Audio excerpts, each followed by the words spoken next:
একটা সময় ছিল যখন ঈদের 2-3 দিন আগে আমার সব চিন্তা ছিল নিজের সাজগোজ আর হাত ভর্তি মেহেদি নিয়ে। তখন ছিলাম বাবার বাড়ির মেয়ে, কিন্তু আজ আমি কারো বউ, কারো মা। আর তাই আমার কাছে এখন ঈদের আনন্দ মানেই পরিবারের জন্য স্পেশাল সব আয়োজন। আজকের ভিডিওতে ফ্রিজ পরিষ্কার থেকে শুরু করে গরুর মাংস রান্না আর ঘরে পাতা মিষ্টি দই সবেই সামলালাম এক হাতে। তবে আজকের রান্নায় একটা বিশেষ প্রথমবার আছে। কেন আমি এই বৃষ্টির দিনে এত তড়িঘড়ি করে সব গুছিয়ে রাখছি, আমার বদলে যাওয়া ঈদের এই গল্পটা দেখতে হলে ভিডিওটি শেষ পর্যন্ত দেখুন। আসলে জীবনটা কত দ্রুত বদলে যায়, তাই না? আগে ঈদের চাঁদ দেখার আগে আমার সব প্রিপারেশন ছিল নিজেকে নিয়ে, আর এখন আমার দিন শুরু হয় ফ্রিজ পরিষ্কার করা দিয়ে। ফ্রিজটা একদম ঝকঝক করে পরিষ্কার করে নিলাম, যেন আমি রান্না করার পরে সেগুলো খুব সুন্দর করে গুছিয়ে রাখতে পারি। কারণ ঈদের দিনটা আমি রান্নাঘরে পড়ে থাকতে চাই না, বরং চাই সবার সাথে হাসি খুশি সময় কাটাতে। ঈদের খাবারে দই মিষ্টি না হলে কি চলে? তাই ভাবলাম বাইরে থেকে না কিনে ঘরেই পারফেক্ট মিষ্টি দইটা বসিয়ে দিই।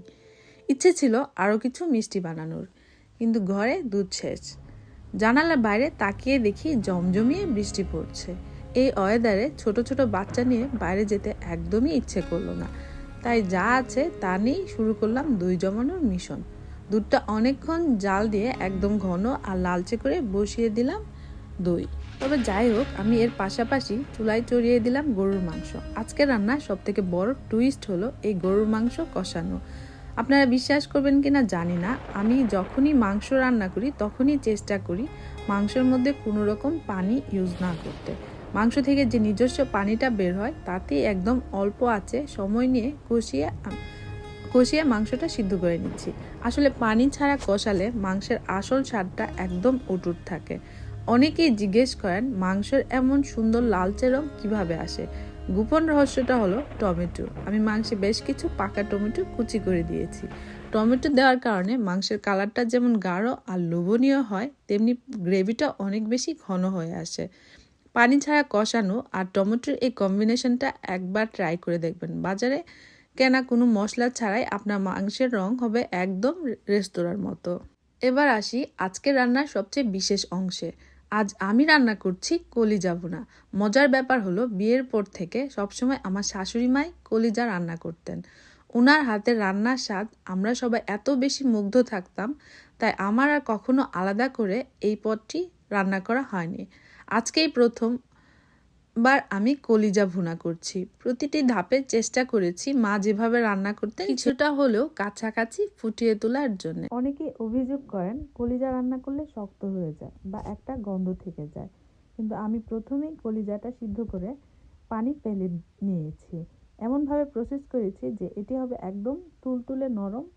মশলার সাথে কলিজাটা যখন একদম মাখা মাখা হয়ে তেল ছেড়ে দিয়েছে, সেই পর্যায়ে আমি কিছু পেঁয়াজ মোটা করে কেটে দিয়েছি। এতে করে গ্রেভিটা যেমন ঘন হবে, সেই সাথে স্বাদটাও বেড়ে যাবে দ্বিগুণ। সব কাজ শেষ করে ভাবলাম কালকের জন্য দিনটা আরও একটু সহজ করা যাক।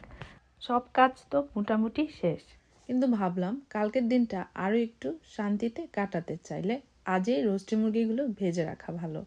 আমরা যারা একা হাতে সংসার সামলাই তারা জানি ঈদের মেহমানদারির চাপে রান্নাঘরের অর্ধেক সময়ই কেটে যাবে। তাই আজ রোস্টেড চিকেনগুলো হালকা মশলা আর লবণে ভেজে তুলে রাখলাম। এতে করে কাল শুধু গ্রেভিটা বানিয়ে চিকেনগুলো ছেড়ে দিলেই কাজ বেশ খানিকটা কমে যাবে। রান্নার টেনশন অর্ধেক কমে গেল। অনেকেই বলেন রোস্টের মুরগি ভাজলে শক্ত হয়ে যায়।